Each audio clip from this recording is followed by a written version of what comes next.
a little bit. But John Lennon was tragically murdered in 1980, Right. December 1980. But previously, his album Double Fantasy had been released. That was an album that I listened to extensively that Yeah. year. And we lost also Alfred Hitchcock that year. Mm. Yeah. So and then I suppose running after that, we should go into the films of the 1980. Are we ready, EK? Yes. All right. He says, "Well, maybe we're ready." Troy, what would you say was the number one movie of 1980? Well, I would say for myself, arguably, The Empire Strikes Back. The second installment in George Lucas's saga. The Star Wars saga continues.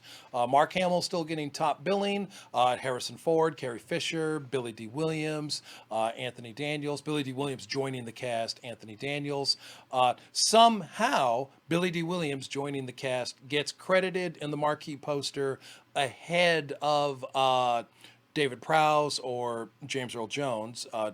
Darth Vader, I thought, would have been much more significant than Lando Calrissian, Yeah. but whatever. I noticed Kenny Baker did not get the attention in the credits that Anthony Daniels did. However, I felt like no Star Wars fan didn't know. It was actually way down at the bottom to where he could read it if he walked by. Oh, so That's mean, Kevin. terrible. So mean. And the But worst. as a He young was kid, huge on the inside. who was a Star Wars fan, I knew that Kenny Baker was the man inside the R2D2 costume. Yeah. If you call it a costume, I mean it was.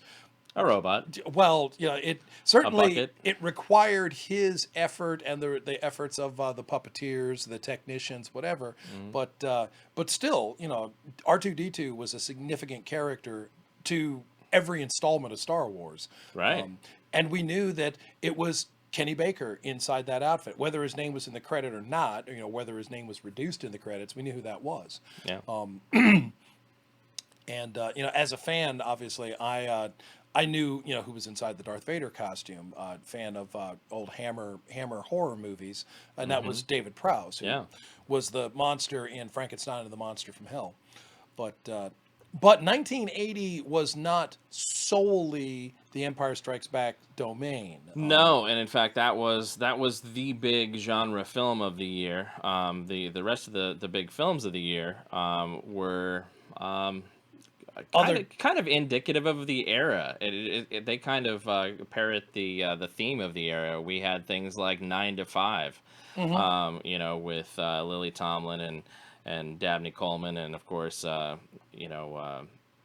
else was in that? The other two ladies whose names I can't remember. Troy, you're supposed to be jumping in and filling in these things. That's why you're here, Troy. I'm the comic expert. What? I'm here to talk the What? comics. When it comes to comedy, Airplane, number 4 in the highest grossing films Yeah. of 1980. Airplane was amazing and just one of the Did you most. say number 4? I felt like you were behind me. That was freaking me out. Surely you can't be serious. Surely, surely I can't be serious. Oh. One of the most quotable movies of all time. Of all time. Well, I mean, really and truly, there were, so you have, Robert Hayes, there's a laundry list of actors, so many cameo appearances. So many cameo appearances, yeah. It's like I can't even think of them all, and yet you sit and you watch the film, and that was the first Airplane. The second one had even more. Yeah. Yes, The second one was the Avengers Endgame of its era. Oh, and by the way, I'm wearing my San Diego Padres jersey today because we just as a shout out to the show that comes before this, and if you're listening to FXBG Public Radio a little bit earlier in the day on a Monday, definitely check them out. It's the what are they called? Those awesome guys who are called the Facilitator. They do a sports show, and it's hot in here. So, Troy was like, "Oh, it's going to be the Full Monty. I'm going to take it all off." And this is also a shout out to a friend of the show, Zoe, it's her birthday today, and so happy birthday, Zoe. Anyway, Happy birthday, kid. yeah, she's the best. Anyway, she's not listening to this today, but she will later because it's Troy David. Everybody listens to it for the Troy David. Anyway, beyond those, we've got what else did we have, Troy? Well, you took the notes away. I did. I've got too many windows open. Oh, we had Smokey and the Bandit too. Yes. And that really, kind of lends a feel of, oh yeah, this is, that transition period between the 70s and 80s. We had Any Which Way You Can, which is of course the also, another knuckle busting sequel to an awesome movie of the 70s. Of course, Clint Eastwood and Sandra, what's her name, and the other guy who's the father of the one chick. I'm doing terrible today. You mean Sandra Locke? Sandra Locke, that's the one. Well, let's not forget we also had I believe it won Academy Awards, was Coal Miner's Daughter. Yeah. Well, and yeah, so we got Coal Miner's Daughter. When it comes to that sort of thing, it's Ordinary People, Coal Miner's Daughter, and Raging Bull with Robert De Niro taking the Oscar with that one. Oh yeah. Could have been somebody. Could have been somebody. And of course, when it comes to the musical stuff, you've got all that jazz that year. You've got Kagemusa, Shadow Warrior from Kurosawa.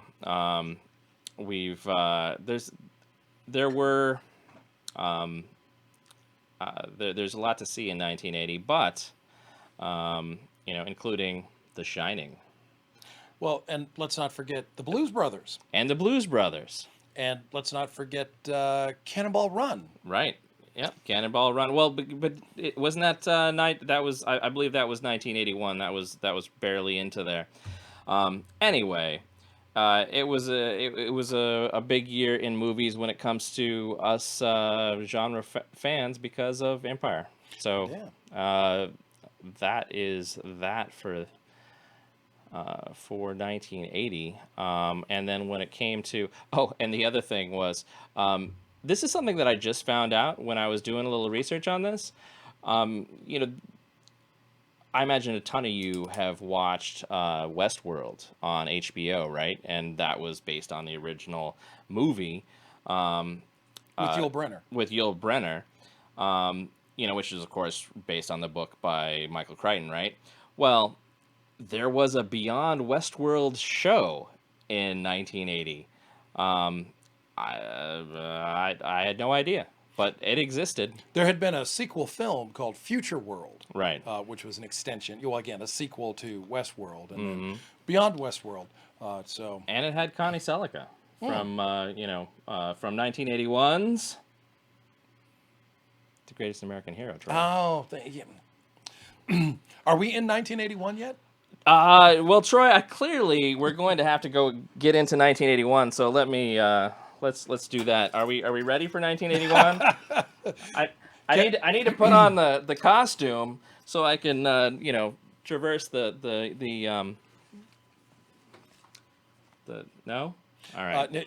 I'm going to activate your PIM particles any second now. Will you please activate my PIM particles for me, Troy?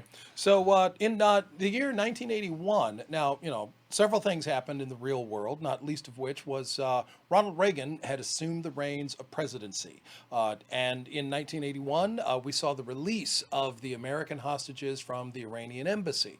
Also in 1981, we had a broad, huge media event that was, hang on just one second here, I've got my pages backwards, but ginormous media event was the royal wedding. Oh, right. Prince Charles and Lady Diana. There wasn't an American ear in America that hadn't heard this news. Oh, yeah. It was absolutely huge. We saw the ascendance of Justice Sandra Day O'Connor to the Supreme Court, woman in the Supreme Court. And also a little earlier in the year, President Reagan had taken a bullet to the chest. But that tough guy, he lived. He made it. And obviously, we all know that. So, And those our were economy has suffered ever since. those were our real world events to kind of set the stage of 1981.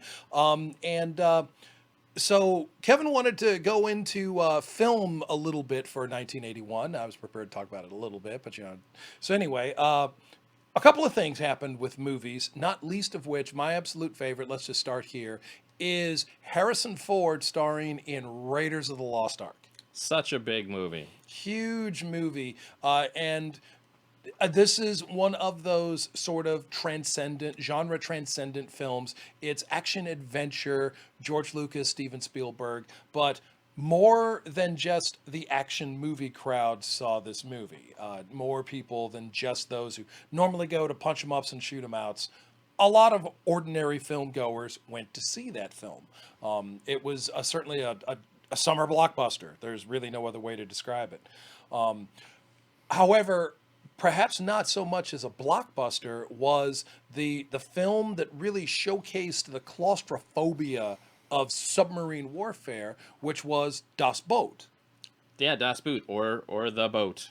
Uh, you know, uh, the Das Boot is based on an Unterseeboot, a submarine, German Yeah. for submarine. No, I cannot translate that entire movie from German to English. I was, however, taking German at the time, so I was scoring a few points of extra credit by translating a few lines of dialogue here and there. Doing what Hey. I could do to get by because German 3 was kicking my behind. Well, this is 1981 now, and so at this point, Troy's 15 and I'm 8. Yeah. So Yeah, and so there was that. Also, we saw a backpacker get bitten and turn into a werewolf in the film American Werewolf in London. oh, I thought this was something that happened in Virginia. This is a fictional indication. Yeah. This time. Right. What happened on Sleepy Hollow Road in Falls Church? I just don't know. Something about a headless Hessian officer up and down the streets of Sleepy Hollow Road in Annandale. I just don't know. That's just a Saturday night. However, one of the biggest things to impact the country that didn't have anything to do with comics but a lot of comic fans had their eyes on the television screen for this. In August of 1981, we saw MTV debut. And with MTV, that first video. Now, I had mentioned earlier in the 1980s, I talked about the Buggles. Video killed the radio star. Yeah. Well, that was the first video. There it is. There's a screenshot from Video Killed the Radio Star. And the song got a second wind, I guess, from when it was, getting its regular radio rotation. MTV brought heavy video rotation to a lot of musical acts that otherwise might not have gotten a lot of radio play. Yep. As a result, there were these bands, many of them European, that were just able to throw a video together for $5,000, $8,000, $10,000. Not very much money when you think about it. And those videos would be heavily rotated on MTV, and the demand for those songs like I Melt With You, U2's New Year's Day, and so on. There's a long list of them. Tracy Ullman and They Don't Know About Us, They Don't Know About Love, and so on. Many of those songs, as they were rotated, people would call their radio stations and want to hear them. People were buying the singles, they were buying albums, eventually they were buying those on CD, etc. But MTV did a whole lot for the music business. And in 1981, there was plenty for MTV to showcase. So kids, imagine it's basically like the YouTube of its day. Yeah, kind of. Except you didn't necessarily like. You had no choice. You're going to get what you get. You get what you get. So the VJs, the video jockeys, and back then it was Nina Blackwood and it was Martha Quinn, and Downtown Julie Brown, and many, many others. I don't even remember all of them. I remember Kurt Loder with the news. The news segments on MTV usually focused on the music industry, but also the entertainment industry. What was going on in Hollywood was an actor dating a musician, or the other way around. And so the news was topical to the topic. Not a whole lot of divergence in the MTV music news. But there was plenty for MTV to draw from, MTV and for whatever your local radio stations were. In January, for example, of 1981, was Saga. The band was actually called Saga. They're not the comic series of the 2000s. And the album was Worlds Apart. What do I know from that? Because I'm not On the remembering that at all. Loose. Tonight, we're on the loose. Okay. Also, there was another song called Wind Him Up. Two excellent songs. You're gonna have to listen to sound bites from this later. All I right. have the compact disc. This is captured from my compact disc. Is it really? I scanned it into the computer. Anyway, Try. I was looking for a good image, and I wanted to get this version of the album cover, not the alternate version. So anyway, that was there. February of 1981, there was Phil Collins' album Face Value. I'm just going to mention Not that the big one. the word face is important to a couple of different albums, but Face Value there's Phil Collins. This is the original version of the jacket. Subsequent reissues have used a more contemporary image of Phil Collins' face. Also in March, there was, and I said face would be important, so the band The Who gave us Face Dances in 1981. And up there we see it, I actually find it interesting that What's the big one from Face Dances, Troy? off the top of my head, I don't remember. What I was going to say is I find interesting to read about how this band, Pete Townsend, Roger Daltrey, they weren't friends. They weren't really getting along, but they were producing some excellent music. There was a Pete Townsend album, his solo album, Empty Glass. And I used to in my head, I used to confuse songs from the one to the other. So I would think that there was a song that was Pete Townsend, and it was actually The Who. And then I would hear a song and think, oh, well, that's The Who. No, that's on Pete Townsend's solo album. Pete Townsend took a lot of the unique sound of The Who with him, or certainly brought it in the first place. We move on into April. This is one of my favorite albums. You better you bet is the answer to my question. Oh, okay. Yeah, wow. And so I'm looking at this. Oh, and Another Tricky Day. That would be, yeah, You Better You Bet and Another Tricky Day. I remember both of those as singles on the radio, but otherwise, like, to hear Cache Cache or The Quiet One, you'd have to actually buy the album and listen to those songs, which is something that I would do. So the next on my list here was Tom Petty and the Heartbreakers and the album Hard Promises. Now, there are a lot of good Tom Petty albums and songs all through, his musical career, but Hard Promises had songs like Hard Promises and Something Big and Old King's Road, but it also had Woman in Love and Got a Thing About You. So there were some catchy radio singles, but if you bought the album and listened to the deep album cuts, there was a lot of good stuff on that. Going down into that's the March-April timeframe. They weren't specific. They weren't certain as to the release date on this album. Was "Don't Say No" by Billy Squier, and that has The Stroke. Many of us were fans of Billy Squier, and yep, that's the album cover. "Don't Say No," and yeah. And Lonely is the Night. Lonely is the Night. That was actually my favorite song from off that album. But, My Kind of Lover and In the Dark, both of those were also very, very good. Sure. You might say they were teenage party staples. We'd get together and hang out and just put records on a record player and turn them up really loud. There's a friend of mine out there. His name's Rusty. He comes by the comic shop. We catch up. We talk about. And in that time frame, I met Rusty probably late into my 10th grade year. So that was that was after this particular time period, but we listened to that album a whole bunch. Hey, one of my favorite albums of all time, May of 1981, was The Moody Blues and The Long Distance Voyager.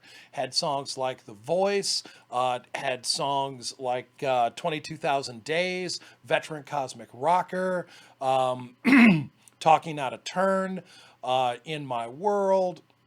And I believe the big single off of this album was actually The Gemini Dream. Once people hear that, they're like, "Oh, that song! I love that song." I'm like, "Yeah, yeah, yeah." It's not necessarily the greatest song that the Moody Blues have ever done, but it is a really good song. Personally, I like The Voice as a song better. 22,000 Days is a brilliant piece of music that they did, and the Veteran Cosmic Rocker that will move you. It'll make you tap your foot. It's a good tune. You got to listen to that. 1981, you know what's happening is we are transitioning out of the era of punk rock and into the time of new wave. Yeah. And so in that transitional period, and that's what this is, we have the debut album, the eponymous debut album of Duran Duran. Yeah, we do. And on the first album, Duran Duran, we have that controversial song, Girls on Film. It's not that the song is controversial. You know what's controversial? The unedited video. It's not even really that raunchy, air quotes. No. But it did definitely draw some negative attention over across the pond. I think the BBC banned that video. MTV had to have an edited version of the video to show, but boy, Girls on Film got rotated through a lot, as did song from the subsequent album, Hungry Like the Wolf. Well, and so when it comes to the eponymous Duran Duran album here in 1981, the only big one that I recall from my childhood, the only big single off of this was Girls on Film. Anything else was things that you would hear on a B-side show. Maybe years later, but at the time you would not hear it on a regular on regular radio. Now, over here in Virginia, I was a fan of the radio station WWDC, DC 101 FM, 1260 AM. They had a show. Now, the AM station we called it the sister station. That may be a term that radio stations still use. The FM channel, DC 101, would play the Saturday Night Six Pack. Now, the Saturday Night Six Pack was they would play 6 albums complete side to side. And then Sunday, the 1260 AM station would play the exact same 6 albums on their Sunday night six pack. Otherwise, there were a lot of similarities in programming between the two, many of them simultaneous or simulcast. But the Saturday night six pack was for the FM station, Sunday for the AM station. I had actually listened to several albums, not the Duran Duran album, that I actually listened to with friends at friends' houses. Long Distance Voyager, however, I was able to hear on the Saturday Night Six Pack on DC 101. So for someone who wasn't buying albums for whatever reason, you would have the opportunity to listen to the whole thing and then decide if you wanted to spend your money on that. It was a point of consternation, actually, for Lindsey Buckingham that a radio station similarly played the album Tusk. That would have been a year or 2 years earlier. But Okay. Tusk was a double album that this radio station had played to completion, and they felt that negatively affected the sales of the more expensive double album, and that's why Tusk wasn't as successful as the previous album, Rumors. In any event, also in the summer, now I'm in July of 1981, was the album 4 from Foreigner. Foreigner 4 had tracks like Nightlife and Waiting on a Girl Like You. But Jukebox Hero, I think, was the big one from that. That was it. It was Jukebox. That was your Jukebox Hero album. But so I was a fan of Foreigner. I very much liked the Head Games album and the Double Vision album. There's some rockin' tunes on there. My first brother-in-law would play that music for me and kind of help me appreciate deep album cuts. Foreigner 4 came out, and so I just knew that I had to listen not just to the singles, but to the songs in between the singles. Foreigner 4 was no exception. Troy, I think we should move on to August because it's so urgent. And do you know what happened in August of 1981? The Rolling Stones' Tattoo You. All right. So you can start me up, and I'll never stop. No. But That's why I just start. That's why I have to start and end this show, because once it gets Troy started, whether it's comic books or it's about music, once you start him up, he'll never stop. the other song on this album, though, Never stop. Tattoo You also gave me the song Hang Fire. And Hang Fire was an excellent, oh my God, we love that song so much. Also, Little TNA. Little TNA. I won't go into it at length here. That song does have a kind of an inappropriate edge to it, but I'm a fan of that oh, subject. I know you are. I know you are. In September of 1981, the band Genesis hit us with Abacab. There's some good songs on Abacab, but honestly, the title track, Abacab. What is Abacab about? A funny story. The song is the music composition is the name of the song. It's Abacab. A major, B major, A major, C major. It's the chord progression makes the name of the song. I thought it was just the it was like a Scantron. It was you're just gonna go and you're giving me the answers, Genesis. Well, no? and maybe they also were Maybe it doing was that. it would be best, Troy, if I gave no reply at all. Then in October in 1981, I was actually, I had been introduced to this band, The Police, with the song Roxanne. But I really truthfully didn't become a fan of The Police until this album, Ghost in the Machine. Ghost in the Machine had excellent songs, not least of which was Invisible Sun and Demolition Man, which was used in the Wesley Snipes and Sylvester Stallone film Demolition Man.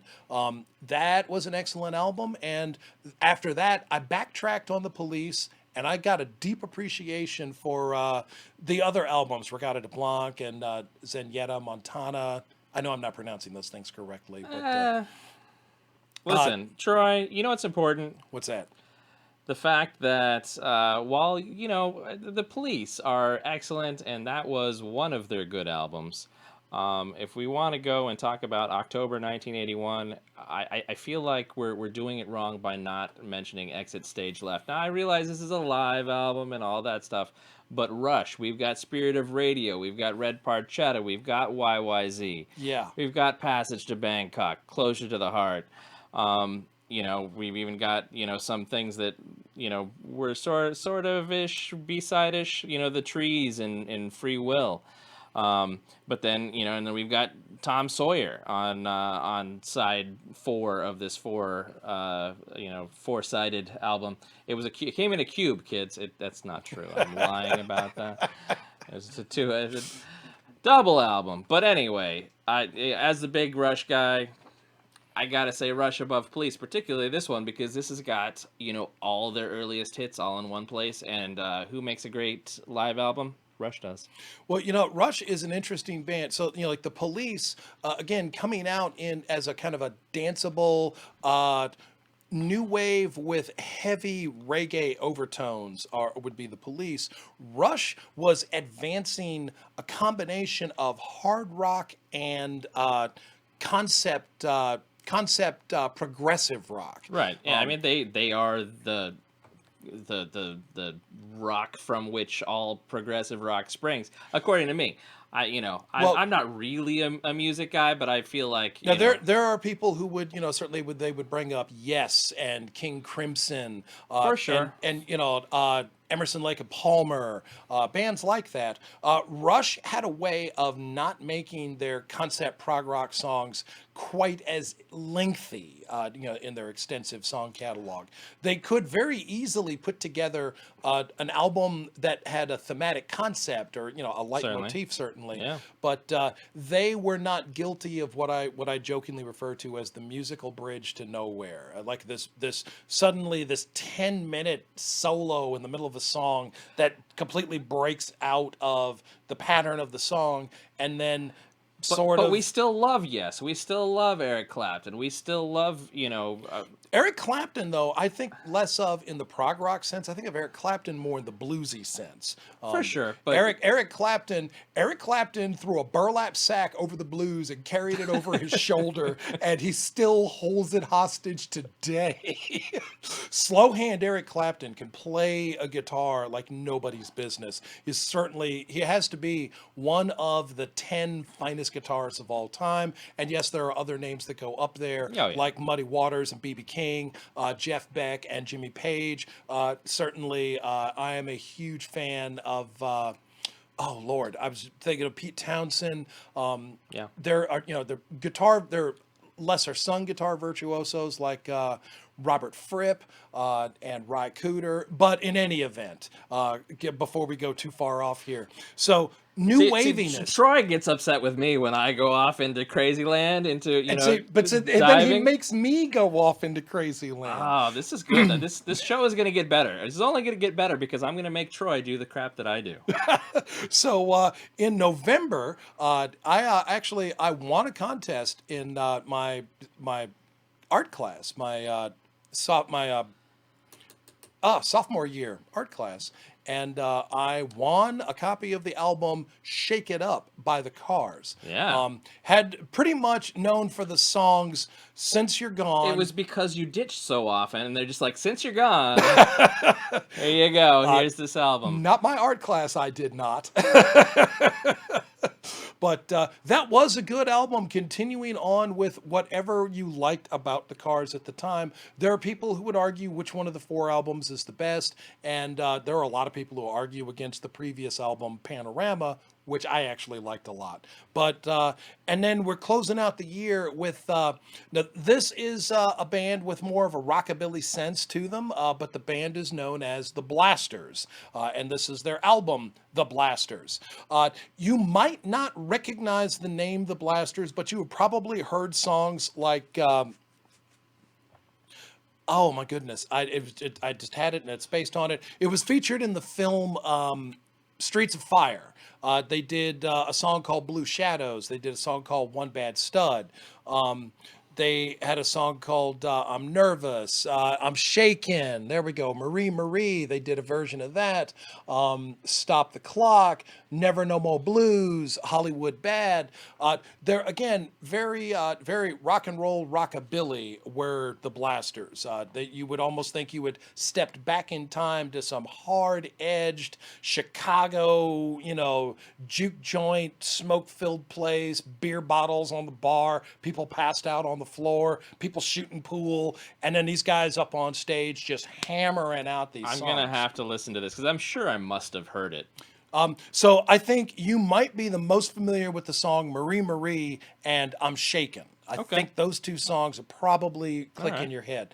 But when you and I sit down and watch the movie Streets of Fire, that's going to change your life for the better. Streets of Fire. Streets of Fire. Is that a bicycle?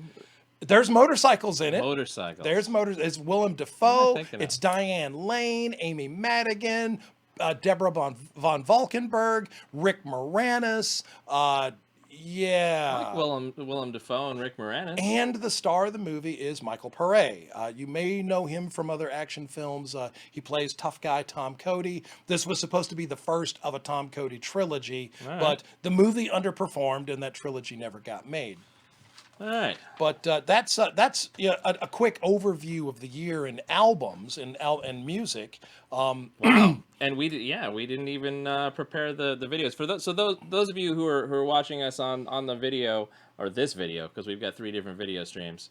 Well, there's more than that, but anyway, the main video. It's we didn't get even all of those. But thanks, Troy, for bringing those that you did. That Oh, was amazing. absolutely.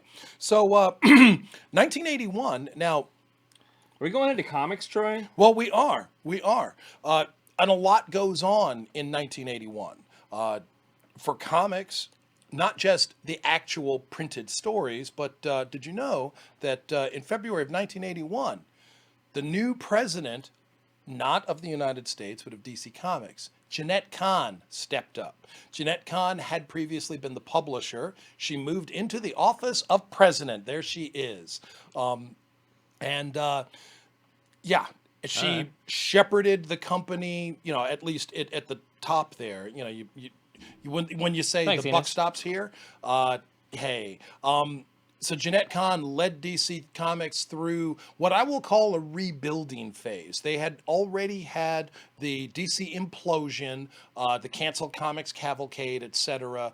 But by 1980, 1981, they were starting to find a new stride. 1980, we saw the New Teen Titans, and 1981 just continued more of the good things. Jeanette Kahn had, I think, a good vision. There's an example of New Teen Titans featuring Mento from the Doom Patrol, this time in a more antagonistic role. The connection to the New Teen Titans, of course, was Changeling. Previously Beast Boy from the old Doom Patrol, a little older now, and joined the New Teen Titans. And with him came resolution to what happened to the Doom Patrol. That's when Robot Man came back, Cliff Steele came back. Yeah. Well, also, interesting thing happened in 1981. So Marvel Comics and DC Comics collaborated more than once. They had already done The Marvelous World of Oz, and The Marvelous World of Oz was an adaptation of The Wizard of Oz. It's a big, oversized Treasury edition. I'm Yep. pantomiming here, but it was a really big book. It was probably $1.50 was the cover price, when your standard comic would have been 30 cents, I think. So going forward, Marvel and DC collaborated on the Amazing Spider-Man and Superman, and that was certainly a chart buster. So Marvel and DC put it together yet again. This time for television sensation Batman and television sensation The Incredible Hulk. People have certainly said, "Oh my God, really? That happened?" Yes, that did actually happen. There was an Incredible Hulk Batman crossover. Again, big, oversized trade paperback. And there was a second Superman Batman trade paperback, not trade paperback, but Treasury edition. Marvel would get together with DC a couple more times since then, but the last of their collaborations almost didn't happen, and that was the Justice League Avengers. That was supposed to go on, and in fact, even artist George Perez drew pages that never saw publication, so as a consequence, he never got paid for them. That series didn't actually come to pass until 2003, when it was published as a deluxe format 4-issue miniseries. And it was quite a bit changed, but at that point, and It that's was. worth mentioning. However, it was so darn good. So darn good. It was. It really Yeah. was. So we also had, now we mentioned a little bit earlier with television, 1981 is where we see Marvel again trying to take the reins on their television presence. This time it is Marvel Productions is the name of the outfit, and they are responsible for their animated series, their animated features, The Amazing Spider-Man. This is under Marvel Productions as opposed to the DePatie Frayling or any of the other animation houses that have previously handled Spider-Man. Also, The Incredible Hulk. And we had, Stan Lee's voiceover narration, his intro, outros. So in the days before the Stan Lee cameo, we had Stan Lee voiceover cameos. But he was definitely involved. At this point now, Stan Lee was spending a lot of time in California getting the Marvel Productions kicked off. That's where everything was in California, but the publishing was still happening in New York. So since his day-to-day operations no longer revolved around the direct publishing, he wasn't writing stories anymore. He did certainly script the first issue of She-Hulk, but he was not the regular writer on that series. So as time is moving forward, Stan is moving into other responsibilities outside of the publishing office, down on Fifth Avenue or wherever the Marvel office was at that time. By the They way, wouldn't let me come visit. By the way, Troy, Enos from Lost in the Long Box says that 81 also gave us the All-Star Squadron, which introduced us to Jerry Ordway. Yes, indeed. And if you stop jumping ahead, we'll get on. I've got that note. I've got that written down. I certainly have a lot here for both Marvel and DC to consider. So you slow your roll, Mister. Well, this might have to roll into our next episode, Troy, because where are we at on time? We got about 10 minutes, Troy. So keep that in mind. All right. So, let's very quickly give you a year overview, if you will. All right. Just running from January through December on the Marvel side of things. Let's think about Daredevil 168 with the introduction of Elektra under writer-artist Frank Miller. Yep, Yeah. indeed. Let's think about Captain America 253, which is a Roger Stern, John Byrne, Brother Blood. Oh, okay. Remember that? I Remember have that? I have that. Let's think about Amazing Spider-Man 212, which introduces us to the Hydro Man.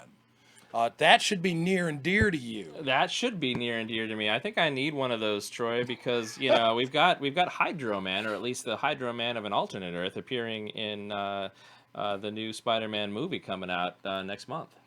We also have Iron Man 142, and that gives us Tony Stark's space armor. Remember that?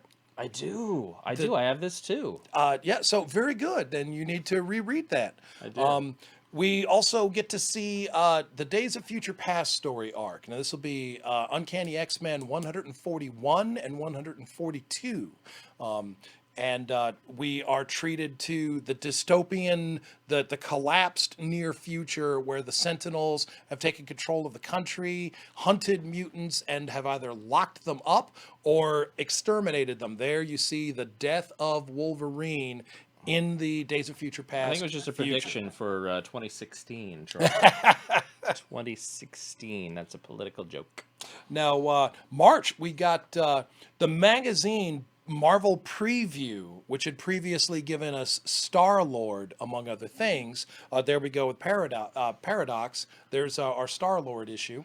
So Marvel Preview magazine became Bizarre Adventures. And Bizarre Adventures would give us story arcs like the Black Widow or Elektra, or, there we go, the Daughters of the Dragon. Look at that cover by Paul Gulacy. Isn't that just gorgeous? Paul Gulacy is such a great artist. I mean, he's just got such staying power over the years. Well, yeah, and look at that. Chris Claremont and Michael Golden. Chris Claremont is so prolific as a writer at this time. Oh, yeah.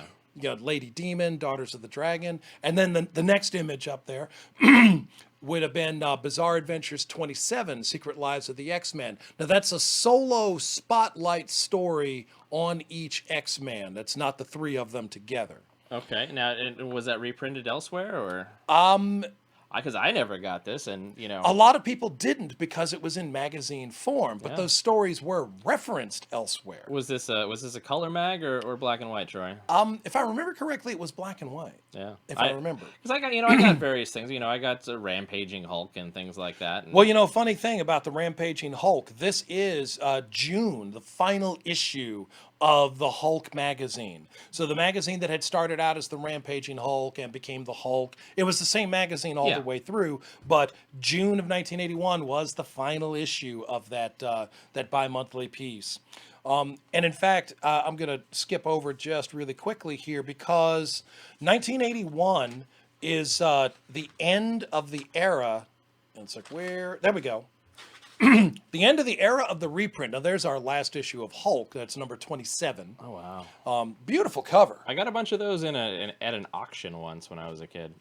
I have several of them that I've picked up over the years. It's hard to find them in good shape. That's true. But I was saying the end of the reprint era. There were books like Marvel's Greatest Comics, which reprinted the Fantastic Four. Yeah. Amazing Adventures, which reprinted the Uncanny X-Men, the early X-Men. Well, 96 is the final Fantastic Four reprint. Number 14 is the end of both Amazing Adventures and the Tales to Astonish, reprinting the Submariner. Marvel Super Action, reprinting the Avengers. That ended in number 37. So you were down to having Marvel Tales as your Right. reprint book. Marvel Tales would persist significantly longer. But that was, that was how someone like me, very much into my comics, but I couldn't afford those back issues and I So- didn't know where to look. Yeah. The reprints were how I could track down a back issue. And so I often did that. But DC Comics, and again, I'm going to mention Jeanette Kahn here. DC Comics took the opportunity to throw out the limited series, to take advantage of the limited series format, and so we saw things like Secrets of the Legion of Superheroes, which was a 3-issue miniseries. And there's the first issue. Stop! If you activate that computer, you'll expose the Legion's darkest secret. Newest. Troy, I must, or the Legion is doomed. We also got Tales of the Green Lantern Corps, which was a 3-issue limited series, not to be confused with other iterations of Tales of the Green Lantern Corps, the GLC. There we go. There's all 3 covers. Oh, nice. The Challenge, Defeat, and Triumph. I mean, look, it's so good. Oh, I think I have that first one. Well, we also got the 3 issues of the Krypton Chronicles. And that was, the chronicles of the planet Krypton before its destruction. There we go. And that's you can look and see the very old style look on Jor-El. Jor-El is wearing the sunburst emblem, not the S crest. The crest, which comes to symbolize hope for the Kryptonians, wouldn't be known as that until much, much later. But Later retconned into being pronounced as L. yeah. So also, as Enos mentioned, All-Star Squadron #1, which gave us a lot of things. We're going to talk about that more at length. There was a big story arc in the Legion of Superheroes that started at 273 and worked its way to 282, the exaggerated death of Ultra Boy. But it was the fact that it was a long arc. I mean, it was like 10 issues, and that was allowed to happen, where previously it was difficult to get a 10-issue arc. Better. Not that you never could do that. It did happen, but it didn't happen often. You started to see it occurring more, though, especially with team books, with the large assemblage in the team books. Mm-hmm. Lastly, I'm going to mention that in March, we had a first appearance and we had a significant anniversary issue. We had House of Mystery 290, which premiered Andrew Bennett, I, Vampire. And then, there we go. The chilling. Look at that Joe Kubert cover. So nice. Oh my God, it's so. And that was a book I used to see. People just giving them away in dollar bins. Yep. But not anymore. No. I, Vampire. Oh my God, beginning an unforgettable new series. You're damn right, it's unforgettable. And lastly, I'm going to say that DC Comics. Literally, DC Comics, Detective Comics, gave us the 500th issue.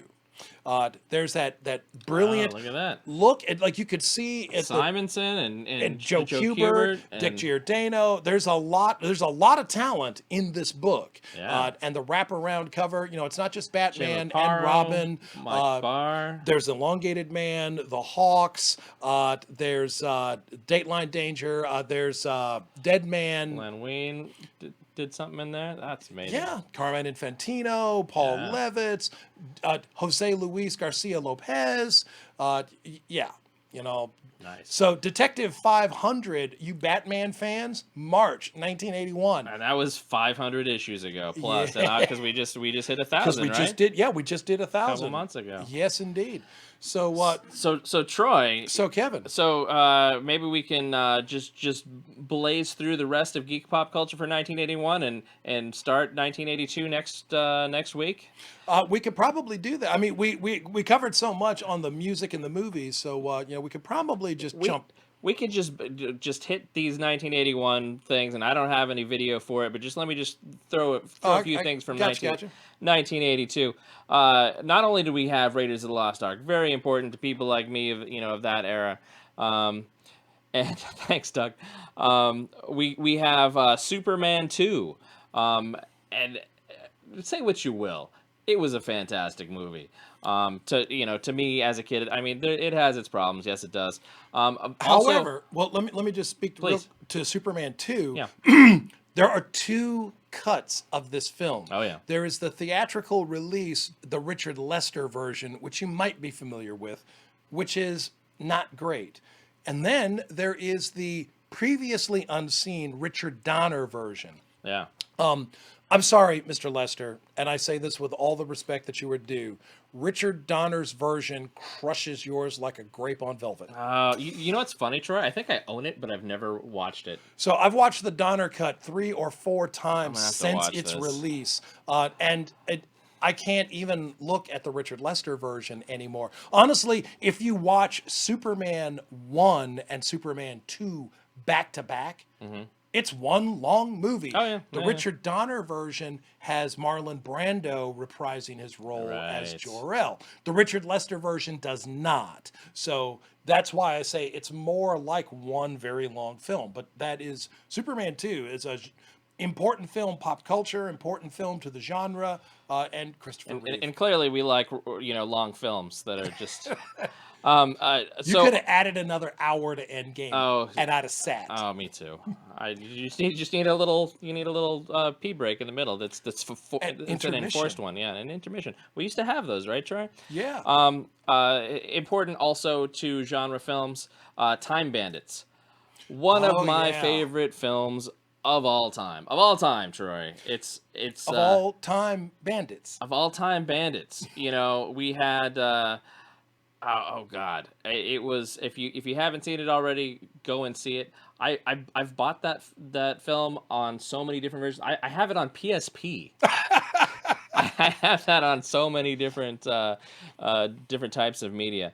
And then you were saying 81 in television, of course. Oh, you already hit television, didn't Yep, you? You ran right through it. I think we're good. I think so. I think we're good. We're gonna skip video games for 82. Just imagine, we just barely had Pac-Man in 81. So But or, I'm something, sorry, in 80. so something that was happening though in 1982, and we'll cover this. I'll give you a We'll little cover this teaser. next time. All right. Is that the home system is beginning to become more of a thing, and there are beginning to be more choices. About to come out. There's a lot of competition, however. There's a lot of the exclusivity and the competitiveness of the genre. But you'd see the ads. As we read our comics, we saw those advertisements. Excuse me, for games that you could purchase and play on whatever your home platform was. And there was even the one ad that I remember was the poor kid Maxie who couldn't afford the best games, and so none of his friends wanted to hang out at his house until he got a better platform and better games, and then suddenly all the 10-year-old kids wanted to hang out at Maxie's house, and I'm like, I don't think I want friends like that. Me neither. So that's 1981. That's the Comics Online travels through time to 1981. So in 1981, Kevin is 8 years old. I am 15 years old now. And 1981 takes me through my 9th grade year and into the beginning of my 10th grade year. So those are colloquially known as natural disaster and man-made disaster back to back. Oh yeah. It's those are rough times in our lives. But hey, next week we'll be here, and we're going to be talking about 1982 in everything geek pop culture. Join us tomorrow and pretty much every Tuesday when we talk our top 5 comics. We do the Flashback top 5 over at Flashback Comics in Woodbridge, Virginia. Yes, indeed. And so I talk about my top 5 most anticipated comics of each week. Troy talks about his top 5 comics that you might ought to catch up on. And so for Troy and everybody at Flashback, and for everybody at Comics Online, and for EK the DJ, and the rest of the folks here. Try not- Guys, I don't exist yet. It's 1981. Oh, right. I forget. We're Well, using our powers to look into the future. EK the DJ's parents. Yes. I see a young man and a young woman, and they're slow dancing, and maybe to a Moody Blues song, and that's going to lead to some hand holding and some walking through the park and reminiscing. All right. So next week, Yacht Rock. And for everything geek pop culture, I'm Kevin Goswan, and this is Comics Online at FXBG Public Radio. See you later, Matt Cernacker. Matt Cernacker! Bitches! Hey.